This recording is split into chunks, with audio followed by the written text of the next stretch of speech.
কুমিল্লা জেলা নাঙ্গলকোট উপজেলা মকরপুর ইউনিয়ন মকরপুর জাহাঙ্গীর চৌধুরীর বাড়ির সামনে দেখতেছেন আপনারা 15,000 টাকা করে টিকিটের মাছ ধরতেছেন শিকারি।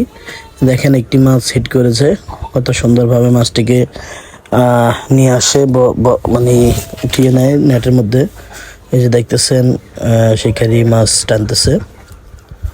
এখানে বিভিন্ন ধরনের অনেক বড় বড় মাছ আছে, তো বড় বড় মাছগুলো আসলে কি বলবো, হিট হচ্ছে না বা হয়নি এমনই দেখতেছি।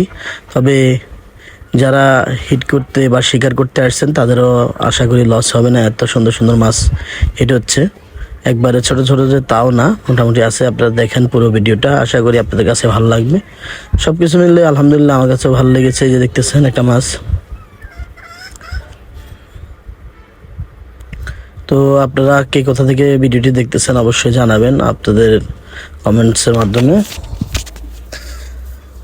পুরো ভিডিওর সাথে দেখবেন, মাছ ধরতেছে, শুধু মাছ হিট করতেছে, মাছ হিট করতেছে। সবকিছু মিলে খুবই ভালো লেগেছে। পরিবেশটা অনেক সুন্দর, নিরিবিল পরিবেশে মাছ ধরতেছে। যে দেখতেছেন মাছ, কত সুন্দর মাছ। তো আপনারা যারা যেখান থেকে দেখতেছেন আবার বলতেছি কমেন্ট করে জানাবেন। কুমিল্লা দক্ষিণ কুমিল্লা নাঙ্গলকোট উপজেলা। দেখতেছেন একটি মাছ খোলার চেষ্টা করতেছে।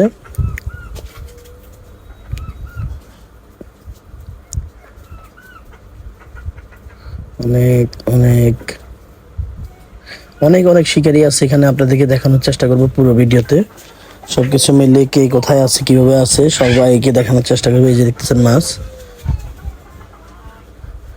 মাছটি রুই মাছ না, মিরকা মাছ। তো দেখতেছেন এই যে এদিক দিয়ে আরেকটা মাছ হিট করেছে আমাদের জসিম মেম্বার সাহেব মাছটি হিট করেছে। আপনারা দেখেন কত সুন্দর একটি মাছ, কিভাবে উনি কায়দা মানে উনি মাছকে, আমাদের মেম্বার সাহেব দেখেন কিভাবে আরেকটি মাছ উনি হিট করেছেন। আপনাদেরকে দেখানোর চেষ্টা করতেছি। এই যে সব কিছু মিলে আজকে শুধু দেখবেন মাছ হিট করতেছে এগুলোই। কারণ হচ্ছে যে আজকে আমাদের এখানে চলতেছে মাছের এক ধরনের মাছ ধরনের মেলা। কারণ হচ্ছে আমাদের এদিকে সচরাচর এগুলো কমই হয়, বিভিন্ন দূর দূরান্ত হয়, আমরা ভিডিওর মাধ্যমে দেখি। আজকে আমাদের সৌভাগ্য হয়েছে ভিডিও করে আপনাদের সবাইকে দেখানোর জন্য। তো সবাই পুরো ভিডিওটা দেখবেন, কমেন্টস করবেন। সবাইকে যে যেখান থেকে দেখছেন অবশ্যই জানাবেন। ভালো থাকবেন, সুস্থ থাকবেন। হয়তো নতুন কোনো ভিডিওতে আবারও দেখা হবে। সে পর্যন্ত ভালো থাকবেন। আসসালামু আলাইকুম, আল্লাহ হাফেজ।